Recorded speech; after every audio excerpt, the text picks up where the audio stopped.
أعوذ بالله من الشيطان الرجيم. بسم الله الرحمن الرحيم. نحمد ونصلي على رسوله الكريم. أما بعد، رب اشرح لي صدري ويسر لي أمري واحلل عقدة من لساني يفقهوا قولي. رب زدني علما، رب زدني علما، رب زدني علما. اللهم إنا فقهنا في الدين، اللهم إني فقيها في الدين. اللهم إني أسألك علما نافعا ورزقا طيبا وعملا متقبلا. السلام علیکم ورحمۃ اللہ وبرکاتہ. پچھلی کلاسز میں وعلیکم السلام السلام ورحمۃ ورحمۃ اللہ اللہ وبرکاتہ.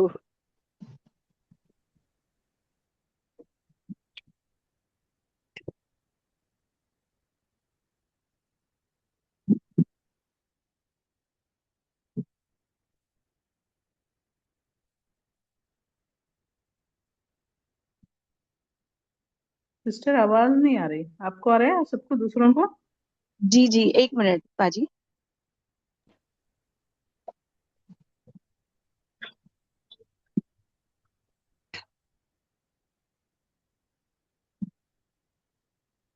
پچھلی کلاسز میں ہم کیا کیا چیزیں دیکھے تھے؟ ایک تو ریکنسٹرکشن آف کعبہ دیکھے تھے کہ کعبے کی تعمیر کس طریقے سے کی گئی، حلال پیسوں کو جمع کیا گیا اور اللہ تعالیٰ نے کیسے حالات بنائے اور کیسے جو ہے حجر اسود کا جو شرف ہے وہ آپ صلی اللہ علیہ وسلم کو نصیب فرمایا، اور ابراہیم علیہ السلام کے نقشے کے مطابق جو کعبے میں بدلاؤ کیے گئے وہ دیکھے.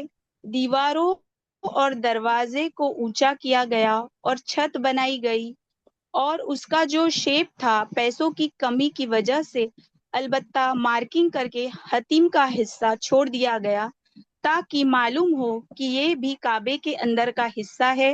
پھر جو ہے واٹر آؤٹ لیٹ مزاب بنایا گیا. یہ ساری بدلاؤ ہم نے دیکھے.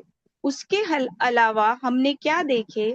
آپ صلی اللہ علیہ وسلم کہ نبوت سے پہلے جو اخلاق تھے، آپ کی جو سیرت تھی، اور یہاں پر یہ چیز کتنی قابل غور ہے کہ وہ امت کے جو لیڈر تھے آپ صلی اللہ علیہ وسلم، ان کے جو اخلاق ہم پڑھے کہ کیسے سچائی، امانت داری، شجاعت، عدل، حکمت، قناعت پسندی، شرم اور حیا، صبر اور شکر، وفا، لوگوں کی خیر خواہی اور ان کے ساتھ بھلائی، احسان اور صلہ رحمی کا معاملہ کرنا، اور کسی کو دیتے تو وہ ایسا ہوتا کہ وہ بے نیاز ہو جاتا.